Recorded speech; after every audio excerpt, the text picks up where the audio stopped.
बढ़ते हैं next session की ओर। मैं बुलाना चाहूंगी डॉक्टर शकील अंसारी को, मशकूर अहमद उस्मानी को, जनाब वलीद नुमानी को, डॉक्टर मुजफ्फर हुसैन गजाली को कि वो स्टेज पर आए। अस्सलाम वालेकुम रहमतुल्लाहि व बरकातहू। मिला टाइम्स कॉन्क्लेव में आप सबका खैर मकदम है। तक 2 सेशन आप सुन चुके हैं। हमारे बहुत से दोस्तों को सामीन को और मेहमानों को क्वेश्चन करने का मौका न मिल सका, वो चाह रहे हैं। हम कोशिश करेंगे इस सेशन में उनको मौका मिले, और जो लोग पहले कर चुके हैं वो इसमें हिस्सा न ले। बहरहाल ये तीसरा सेशन है, बहुत अहम सेशन है, और इस सेशन का उन्वान है कि मुस्लिम क़यादत वाली सेकुलर पार्टियों के साथ, मुस्लिम क़यादत वाली सेकुलर पार्टियों के साथ कांग्रेस और दीगर सेकुलर पार्टियां इत्तेहाद से गुरेज क्यों कर रही है, इसके असबाब व वजूहात क्या है। ये सवाल इसलिए इलेक्शन 2019 के मौके पर पैदा हो रहा है। हमने अपने खुतबे इस्तक़बालिया में भी बताया था कि कांग्रेस और दीगर सेकुलर पार्टियों ने छोटी मुस्लिम पार्टियों को तो शामिल ही नहीं किया, इसके अलावा उन्होंने अपने अलायंस में उन पार्टियों को भी शामिल नहीं किया जिनका असर रसूख है, जिनके एमपीज हैं, जिनके एमएलए हैं, जो कभी एक रियासत में अपोजिशन पार्टी का किरदार अदा कर चुकी है, उनका कैडर है। इसके बावजूद कांग्रेस ने उन पार्टियों को अपने अलायंस में शामिल नहीं किया। उनके पार्टी में सिर्फ मुसलमान नहीं, हिंदू भी शामिल हैं। इसके बावजूद अलायंस का हिस्सा नहीं बनाया, और ऐसी कई नई पार्टियां जो वजूद में आई उसको कांग्रेस और दीगर सेकुलर पार्टियों ने अलायंस का हिस्सा बनाया। सवाल यह है कि ऐसा क्यों हो रहा है, इसी पर हम इस पैनल में बहस करेंगे। हमारे साथ हैं डॉक्टर शकील अंसारी, अब साबिक वजीर हुकूमत बिहार में। हमारे साथ हैं मशहूर एमयू के साबिक प्रेसिडेंट जनाब मशकूर अहमद उस्मानी साहब, जाने पहचाने हैं। मेरे साथ है बलीग नुमानी साहब, ऑल इंडिया मजलिस इत्तेहादुल मुस्लिमीन दिल्ली के तर्जमान हैं। और हमारे साथ हैं सीनियर सहाफ़ी जनाब डॉक्टर मुजफ्फर हुसैन गजाली साहब। हम सवाल की शुरुआत करेंगे जनाब डॉक्टर शकील अंसारी साहब से कि सर, कांग्रेस ने अलायंस बनाया 2019 के मौका पर, लेकिन जो पार्टियां बीजेपी के एजेंडा के खिलाफ है या जिस पार्टी के मुसलमान के हाथ में है उसको उसने अलायंस में शामिल नहीं किया, बकिया सबको शामिल किया। बिहार में छोटी छोटी पार्टियों को शामिल किया, आसाम में उसने यूडीएफ को शामिल नहीं किया, एसडीपीआई को शामिल नहीं किया, ऐसा क्यों? अस्सलाम वालेकुम। आज जब हम लोग बातचीत कर रहे थे तो इसमें ख़ास तौर पे ख्याल रखने की कोशिश की गई थी कि कोई पॉलिटिकल पार्टी की बात ना हो, लेकिन अभी ख़ास तौर पे कांग्रेस का नाम लेके ये कहा जा रहा है और बिहार का भी तस्करा किया गया।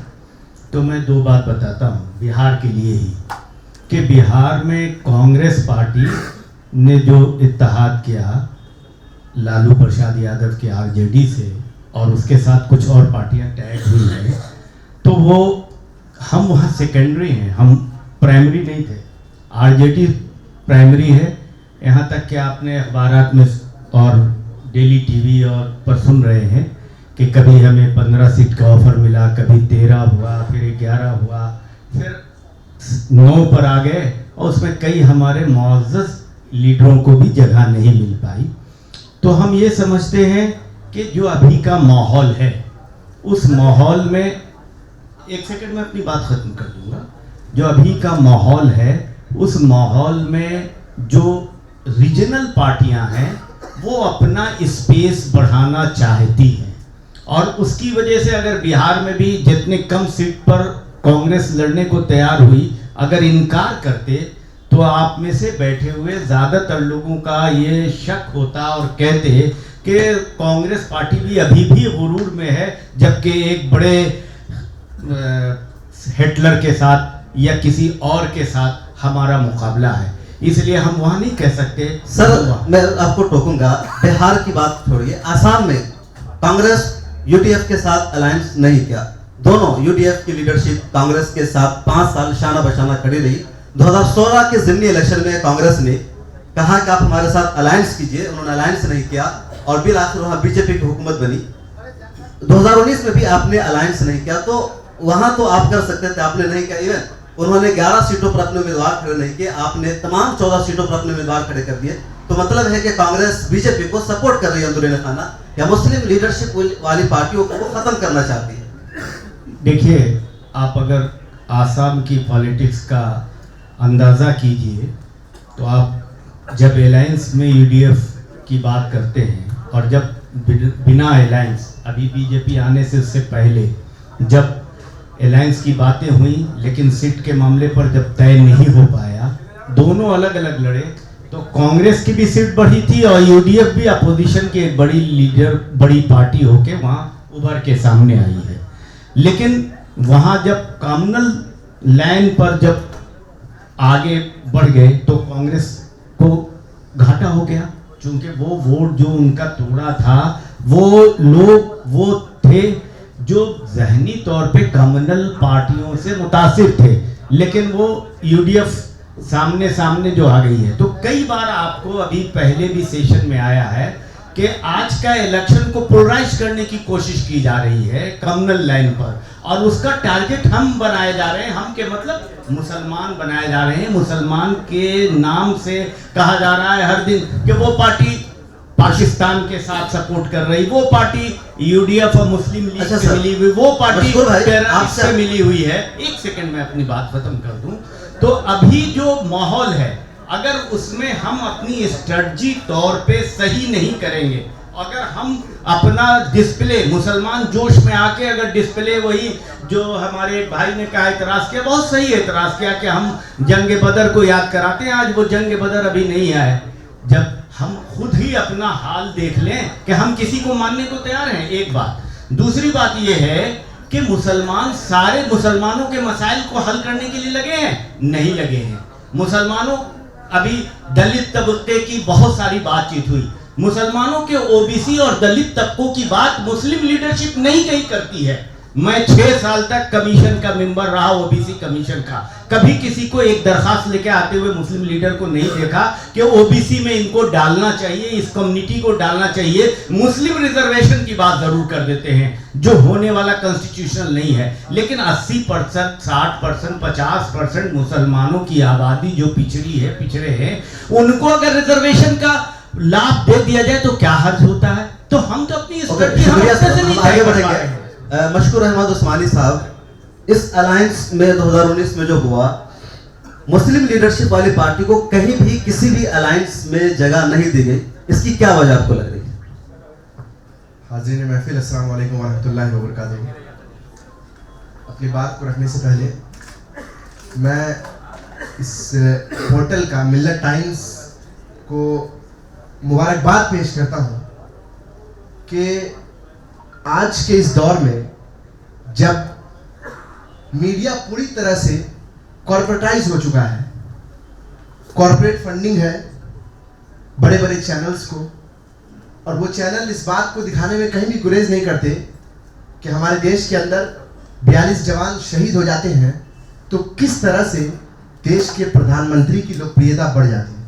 आज हम उस दौर में हैं, और उस दौर के अंदर एक छोटा सा यूट्यूब चैनल जो जद्दोजहद कर कर हमारे बीच पहुंचता है, उसके कॉन्क्लेव में आज हम लोग बैठे हैं। तो सबसे पहले इस पूरी टीम को मैं मुबारकबाद पेश करता हूं कि कॉर्पोरेटाइजेशन के इस दौर में जिस तरह से आप लोगों ने मेहनत की है, यकीनन मुझे इस बात का पूरा भरोसा है कि आने वाले वक्त में ये चैनल जो है एक बड़ा रूप लेके हमारे सामने आएगा इंशाल्लाह। जहाँ तक बात, मैंने 2 सेशन को सुना और बहुत ध्यान से मैं सुन रहा था उन चीज़ों को, और हमारे बड़े भी इस पैनल में अपनी बात को रखे हैं। देखिए, एक बहुत अहम सवाल यह है कि आखिर हम किस लीडर के पीछे यूनाइट हो। जब हम ये सवाल करते हैं कि हम किस लीडर के पीछे यूनाइट हो, तो मैं ये कहना चाहूँगा कि ऑन पेपर ऑफिशियली अगर हम 20-22 करोड़ हैं या 25 करोड़ हैं, अनऑफिशियली आप देखिए तो हम लगभग 30 करोड़ के आसपास हैं। 30 करोड़ के लिए एक लीडर आप क्या मानते हैं सफिशिएंट है? मैं तो नहीं मानता कि 30 करोड़ की आबादी के लिए को कैटर करने के लिए सिर्फ और सिर्फ एक लीडर हो। नहीं, अगर आप ओवैसी को पसंद करते हैं तो अपने एरिया में आप ओवैसी को ढूंढिए जो आपकी बात को रख सके। अपने स्टेट के अंदर आप ओवैसी जैसे नेता को ढूंढिए। अगर आप अजमल साहब को पसंद करते हैं तो आप यकीन मानिए कि आप बिहार के अंदर किसी भी जिले में जाइए, चाहे वो सीमांचल हो, चाहे वो मिथिलांचल हो, चाहे यूपी के अंदर आप आइए, किसी भी एरिया में आइए, तो आप वहाँ अजमल साहब को खोजिए, खोज के निकालिए। आपके कम्युनिटी में, हमारे कम्युनिटी में ओवैसी जैसे लोग, अजमल साहब जैसे लोग मौलाना अबुल कलाम आजाद जैसे लोग, जाकिर हुसैन जैसे लोग हैं, लेकिन कमी कहां है? आखिर वो निकल के क्यों नहीं आ रहे? ये सबसे अहम सवाल होता है। मैं बताता हूं निकल के क्यों नहीं आते। जब गुजरात के अंदर पटेल आंदोलन होता है तो हार्दिक पटेल निकल के आते हैं, उनके पीछे पटेल पूरा समाज खड़ा होता है। जब रिजर्वेशन की बात जाट करते हैं यहां पर 2014 इलेक्शन से पहले, पूरे 6 स्टेट को डिस्टर्ब कर देते हैं, लाखों करोड़ों अरबों रुपए का नुकसान करते हैं, प्रॉपर्टीज का नुकसान करते हैं और न जाने क्या क्या क्या चीजें होती हैं उसमें। लेकिन उनके साथ क्या है, उनकी पूरी कम्युनिटी खड़ी है। हार्दिक पटेल ने आंदोलन किया, उसके पीछे पूरी कम्युनिटी खड़ी है। जिग्नेश मेवानी ने आंदोलन किया, पूरा दलित समाज उसके पीछे खड़ा है। लेकिन हमारी कम्युनिटी से अगर कोई हमारी आवाज को बुलंद करने के लिए कोई नौजवान खड़ा होता है तो अपने अंदर इस बात का इस्तेमाल करें कि हम कितना सपोर्ट करते हैं उसको। क्या आपने कभी सपोर्ट किया किसी अपने यूथ लीडर को? क्या आपने कभी नर्चर किया किसी यूथ लीडर को? और आप चाहेंगे कि फरिश्ता पैदा हो जाए जो आगे हमारी क़यादत कर सके?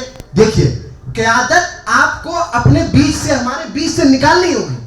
अगर आपको लगता है कि कोई खान साहब आपकी क़यादत कर सकते हैं, उनकी उम्र 22 साल है, तो आप बिल्कुल, मैं बहुत एहतराम के साथ कह रहा हूं, हमारे बड़े यहाँ पे मौजूद हैं, अगर आपकी उम्र 50 साल की है और आपको लग रहा है इस 22 साल के लड़के के अंदर क़यादत करने की सलाहियत है, तो आप उसको आगे लाइए, आप उसको नर्चर कीजिए।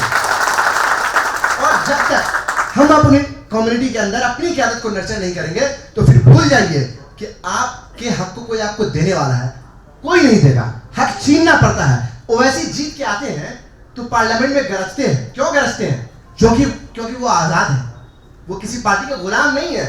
हो सकता है कि ओवैसी से मैं किसी बात पे, असद भाई से मैं मुत्तफिक ना हूं, मैं उनकी बात से राजी ना हूं, उनकी पॉलिटिक्स से राजी ना हूं, लेकिन वो एक ऐसा बंदा है जो हिंदुस्तान के आईन के अंदर रहते हुए अपनी बात को रखता है पार्लियामेंट के अंदर। और ये बात मैं नहीं कह रहा हूं, ये बात हिंदुस्तान की 125 करोड़ जनता, जो कि मोदी जी लगातार कहते हैं, 125 करोड़ जनता इस बात को कहती है कि वो कोई भी बात हिंदुस्तान के आईन से बाहर नहीं करता। तो इस वक्त सोचने की जरूरत है।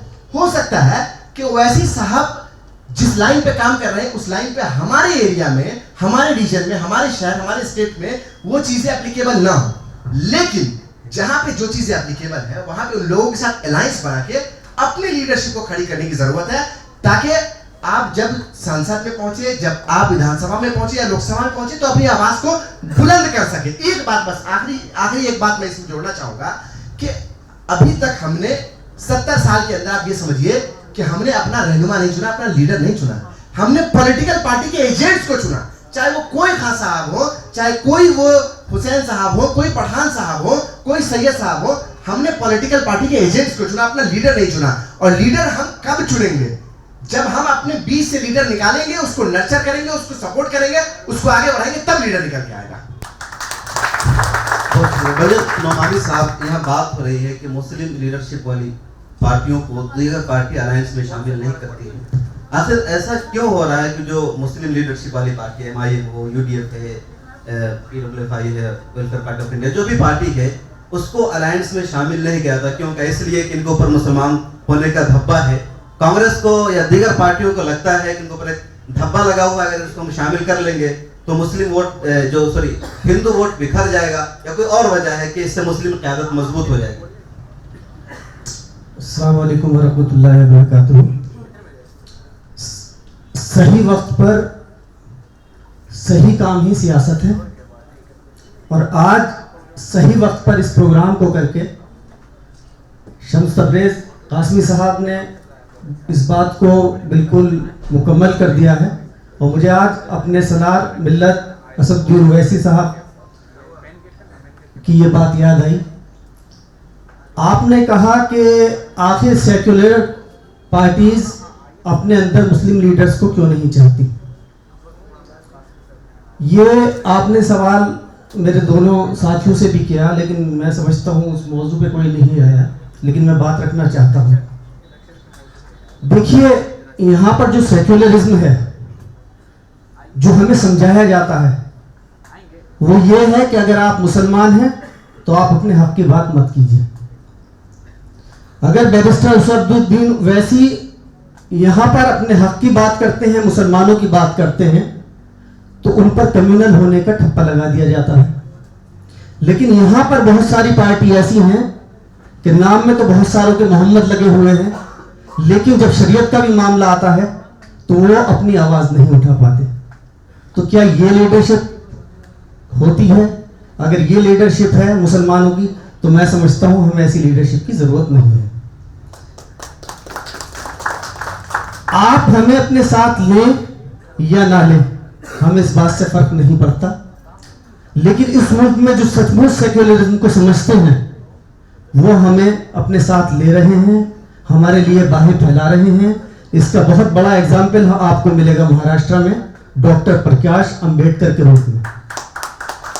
हमने वहां पर अलायंस किया है और इंशाअल्लाह आप देखिएगा कि बहुजन अघाड़ी भी वहां पर सक्सेस होगी और हमारे एक एमएलए इम्तियाज जलील साहब भी उनके सपोर्ट से इंशाअल्लाह पार्लियामेंट में पहुंचेंगे। एक बात मैं अपनी पूरी करूंगा, यहां पर कुछ जो बात रखी गई है कि मुस्लिम क़यादत की बात या मुस्लिम पॉलिटिक्स की बात, तो मैं पिछले 2 सेशन में एक बात देख रहा हूं कि सब लोग चाहते हैं कि मुस्लिम कायद हो, लेकिन हम उसके नीचे हो, यह बहुत बड़ा सवाल है। आपको कैसा कायद चाहिए? अगर वो कायद आपके पास है तो आखिर यहां से बैठकर या आपके स्टेज से आप अकेले में तो कहते हैं कि बैरिस्टर असदुद्दीन ओवैसी साहब एक लाजवाब शख्सियत हैं, बेहतरीन लीडर हैं, लेकिन जब आप अपने मंच पर पहुंचते हैं तो अपने लीडरान से ये क्यों नहीं कहते कि इतना शानदार शख्सियत, इतना शानदार लीडर है, इसे आप साझेदारी क्यों नहीं देते, आप इससे हिस्सेदारी क्यों नहीं देते? ये मेरा सवाल है। डॉक्टर मुजफ्फर साहब एक कमेंट आपसे लेंगे कि अभी जो अलायंस वाला मसला चल रहा था, तो मुस्लिम लीडरशिप यानी जो मिल्ली तंजीमें हैं, उन्होंने हर मुमकिन कोशिश की कि जहां जहां भी मुस्लिम पार्टियां हैं, दूसरी पार्टियां हैं, सेकुलर पार्टियां, सबका आपस में अलायंस हो जाए। यूपी में सबका अलायंस हो जाए कांग्रेस के साथ, बिहार में हो जाए। लेकिन जिन स्टेट्स में मुस्लिम लीडरशिप वाली पार्टी, वो भी सेकुलर पार्टी है, उनका कोई उन पर इस्लाम में मुसलमान का ठप्पा नहीं लगा हुआ, उसके साथ अलायंस करने का ना कोई मशवरा दिया गया, ना मिल्ली तंजीमों ने कोशिश की। ऐसा क्यों? क्या मिल्ली तंजीमें खुद नहीं चाहती है कि मुस्लिम क़यादत वाली पार्टियां हिंदुस्तान में उभरे?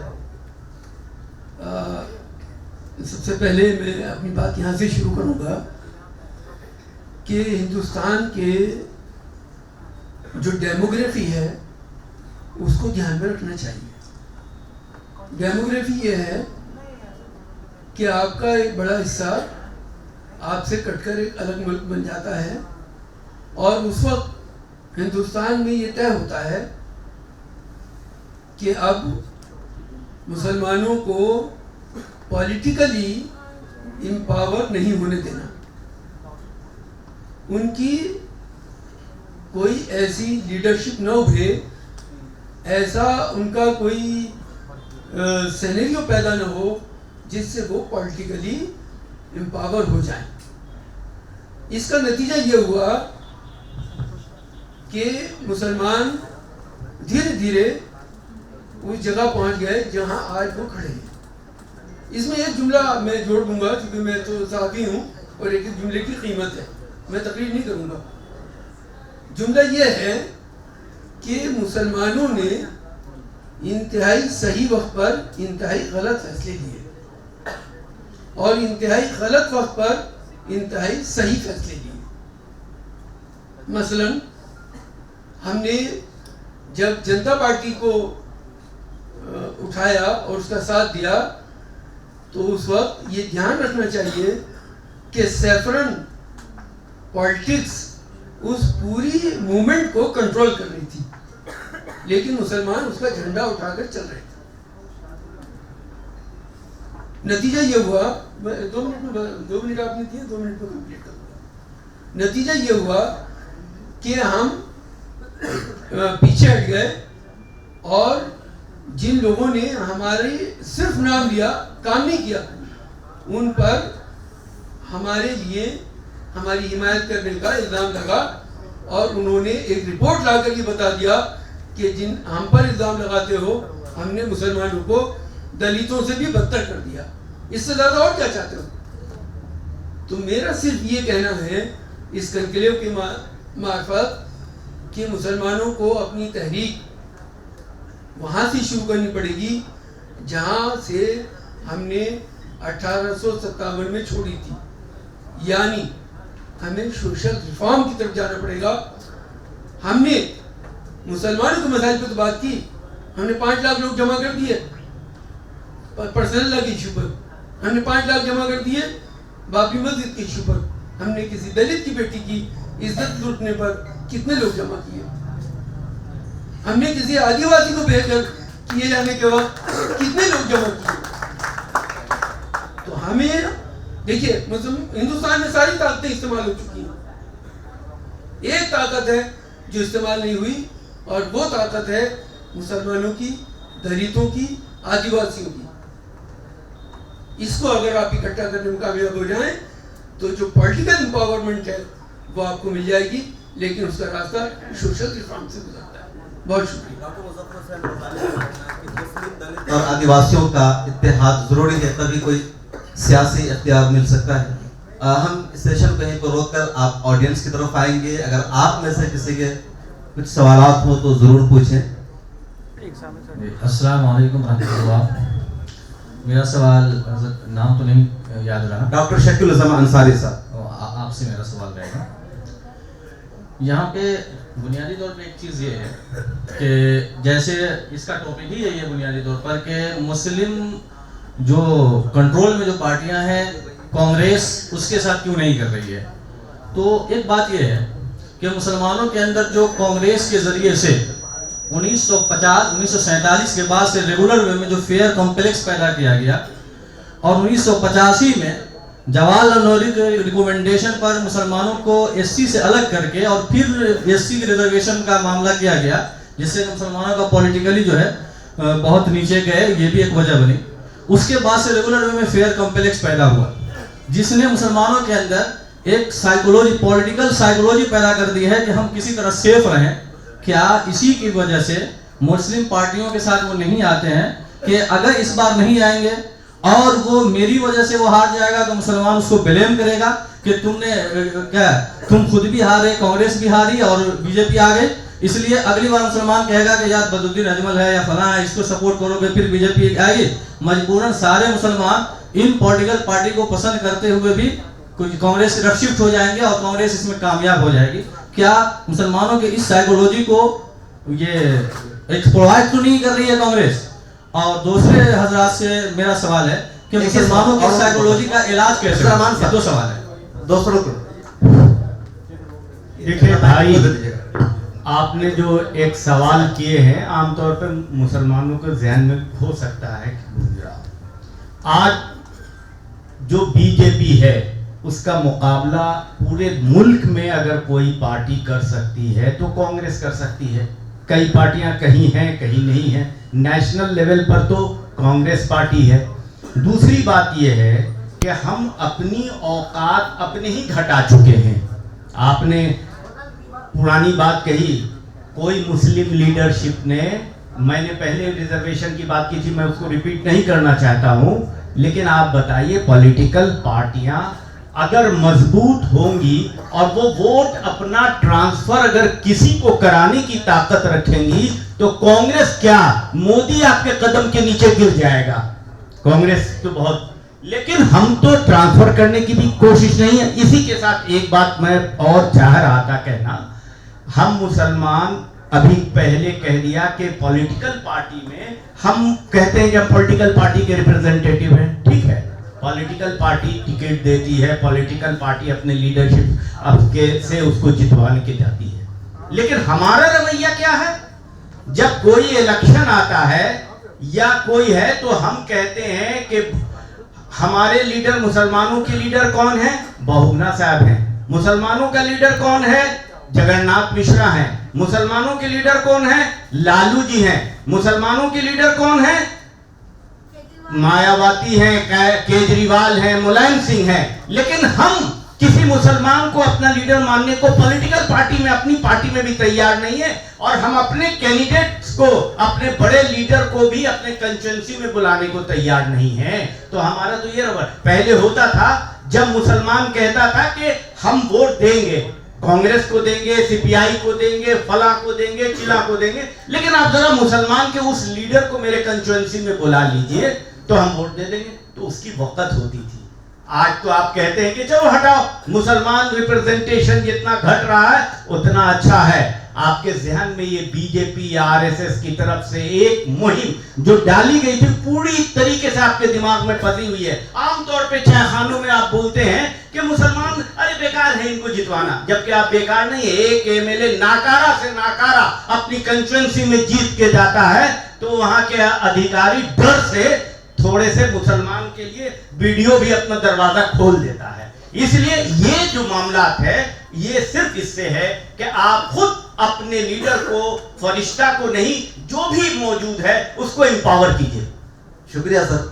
जो कुछ कांग्रेस से बच गया था नुकसान करके वो बीजेपी ने किया है, बाबरी मस्जिद हो, हजारों फसादात हो, तो कांग्रेस की हिंदुस्तान में देन है। और फिर आज जो खौफ की सियासत है कि हमें वोट नहीं दोगे तो बीजेपी आ जाएगी, इसलिए हमें वोट दो, हम हैं तो तुम्हारा तहफ़्फ़ुज़ है।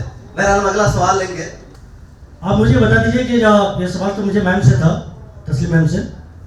क्या आपने कहा कि मुस्लिम पार्टी बनना चाहिए, क्या हम ये मान लें अब तक कोई मुस्लिम पार्टी है नहीं? क्यों ज़्यादा समय नहीं दे रहे इसलिए ज़्यादा हम बात नहीं करते हुए, तो इस चीज़ को मान लें हम। आपने दूसरी सवाल ये है हमारा है कि आपने कहा कि कोई भी मुस्लिम लीडर हमारा नहीं है, क्या हम इस बात को भी मान लें कि यकीनन हमारा कोई मुस्लिम लीडर नहीं है? दूसरी बात, आपने एक पार्लियामेंट की बात किया, तो क्या हम इस बात को भी मान लें कि और भी कोई मुस्लिम लीडर हमारे मेंबर ऑफ पार्लियामेंट बन के नहीं जाते हैं? चौथी बात यह आपसे है कि क्या एक्स मिनिस्टर साहब भी बैठे हुए हैं, बात आ गया कांग्रेस की, क्या हम इस बात को नहीं मान सकते हैं क्या कि जो आज़ादी से पहले हमारी क्या रोल था और आज़ादी के बाद कांग्रेस ने मेरे क्या रोल किस कैटेगरी में रखा क्या है? एक से और आपने इस बात को डराना कोशिश करते हैं कि बीजेपी आरएसएस, मैं ये कहता हूं नॉट बीजेपी नॉट आरएसएस, क्योंकि सारे चीज के मामला की जड़ जो है जो हमें कमजोर करने वाले हैं वो है सेकुलर के नाम पे वो कांग्रेस पार्टी है। बहुत शुक्रिया, बहुत अच्छा, और सवाल तो बहुत सारे। असल में मसला ये है कि बोलना तो सबको बहुत मतलब अंदर से उबलता हुआ सा ही है, हर के पास कुछ सवाल है, कुछ कहना है, ये अच्छी बात है, इसे चैनलाइज कीजिए, इस जोश को, इस जज्बे को चैनलाइज कीजिए। हमारे पास ये कहने का ये मकसद नहीं था कि अभी तक नहीं है कोई पार्टी या पार्टी होनी चाहिए, मकसद नहीं है। मकसद ये सवाल वही था कि हमने अभी तक किसी को उन 3 बड़े लीडरान के अलावा ऑन होल लीडर माना ही नहीं है किसी को।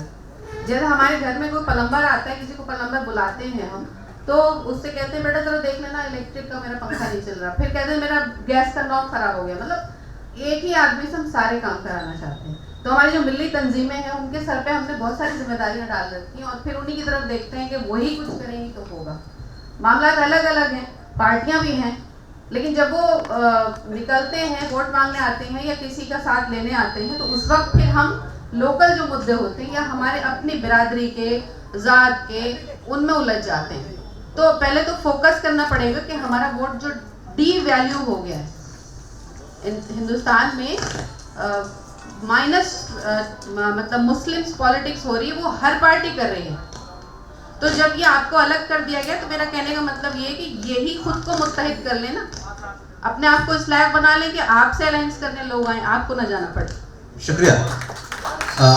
जी पीछे से कोई क्वेश्चन कर रहे हो तो उनको मौका दीजिए।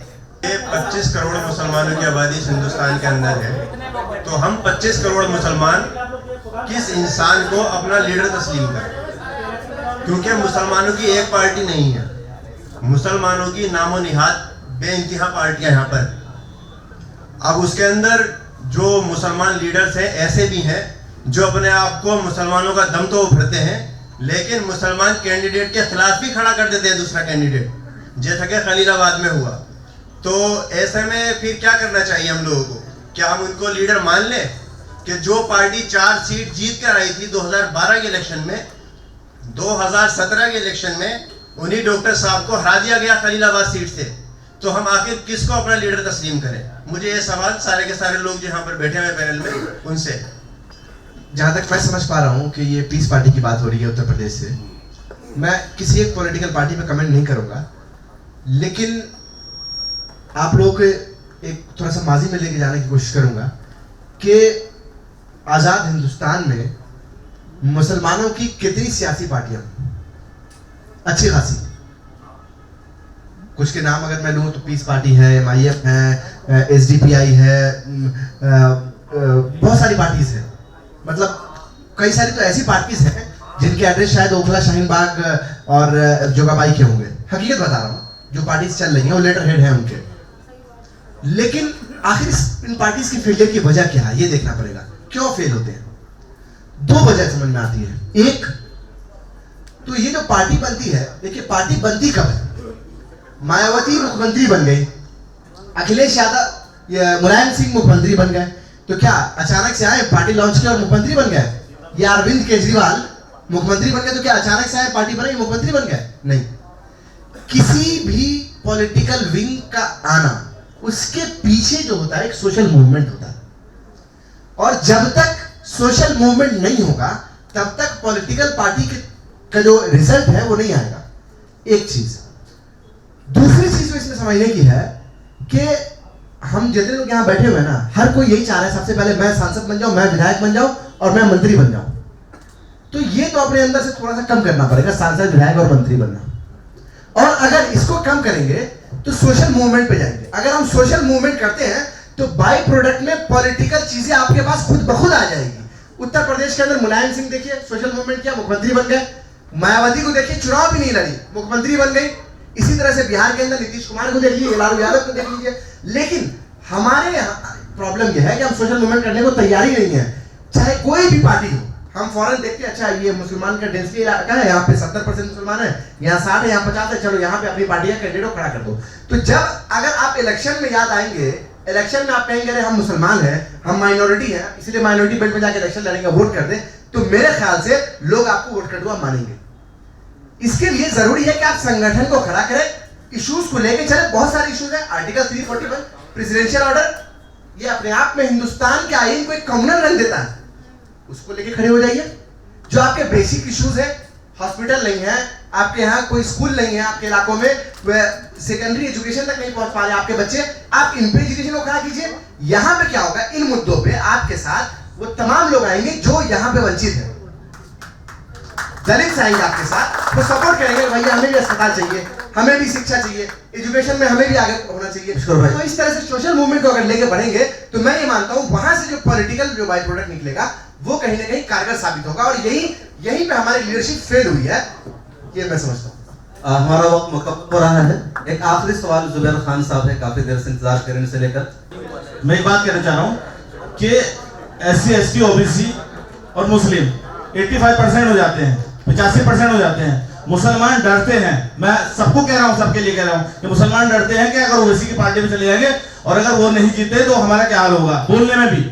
तो जब 85% हम लोग हो रहे हैं SC ST OBC, तो उस पर क्यों ना साथ में मिलकर काम किया जाए, बस ये सवाल है। और इसके लिए नौमानी साहब से बात की जाए कि वो इसका जवाब दें। बहुत अच्छा, जुबैर भाई का भी क्वेश्चन।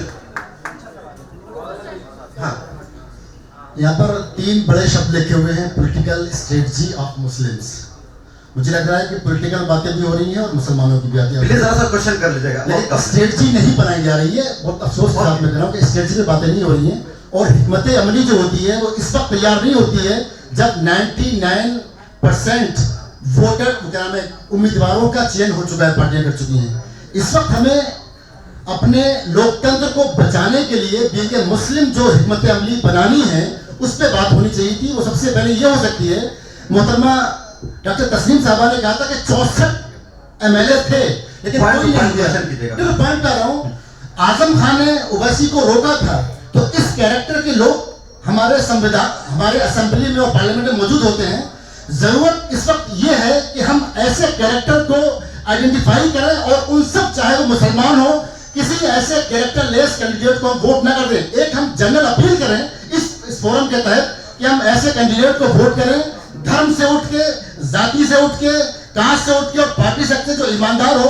क्योंकि अगर हमारा बाहर एक्सीडेंट होता है तो जिसके अंदर इंसानियत होती है बचाने वो आता है, लिंचिंग होती है तो बचाने वो आता है, इंसानों को चुने, स्ट्रेटजी बनानी है। क्वेश्चन हो गया प्लीज, हो गया।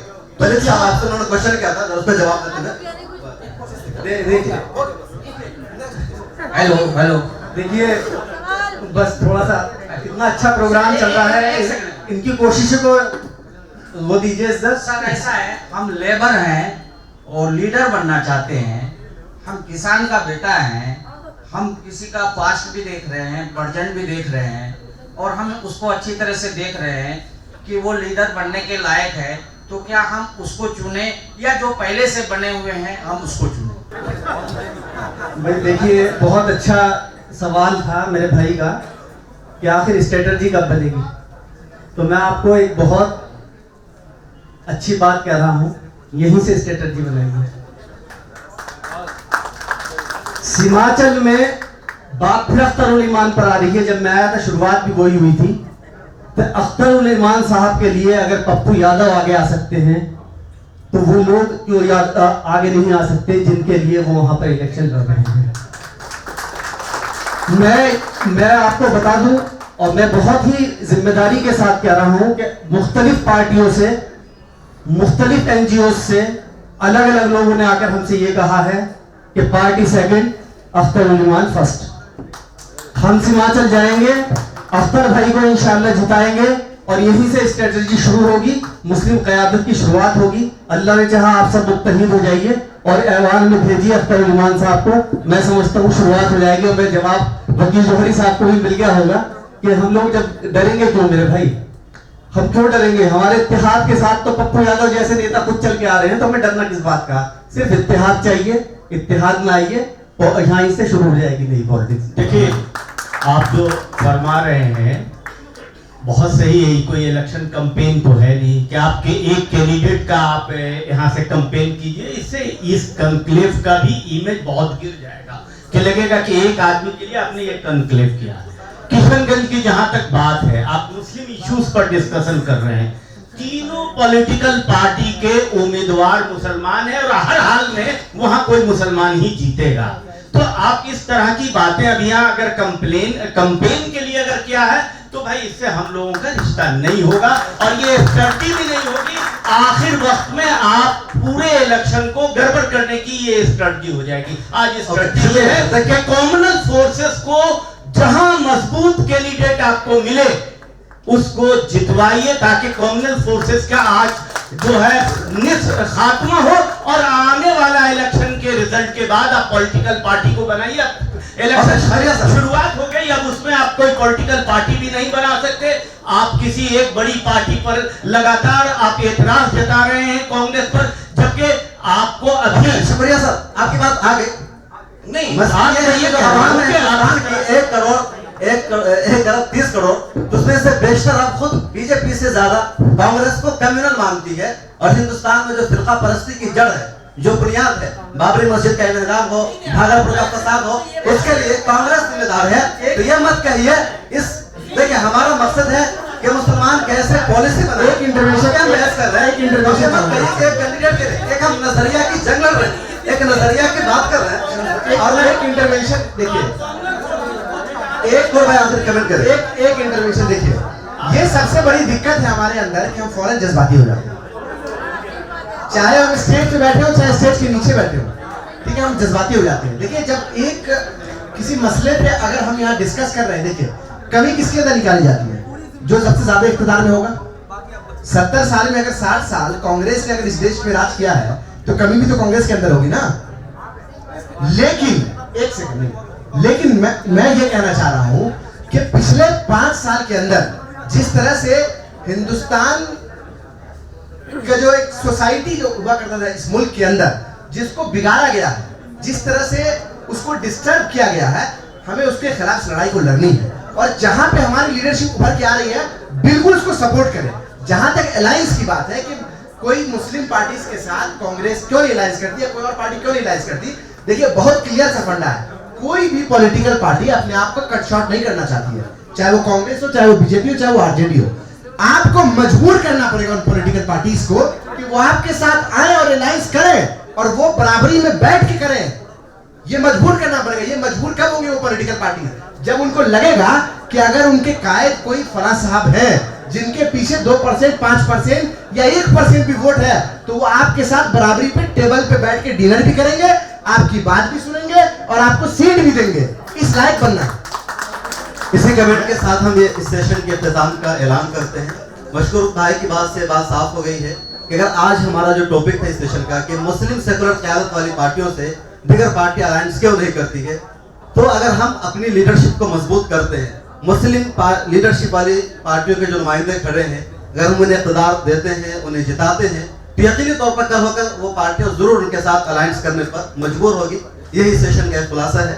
हम अगले सेशन की जानिब बढ़ते हैं। मिलत टाइम्स की मज़ीद वीडियोस देखने के लिए यहाँ क्लिक करके सब्सक्राइब करें और बेल आइकन को ज़रूर दबाएं ताकि आपको हमारी हर वीडियो का नोटिफिकेशन मिल सके।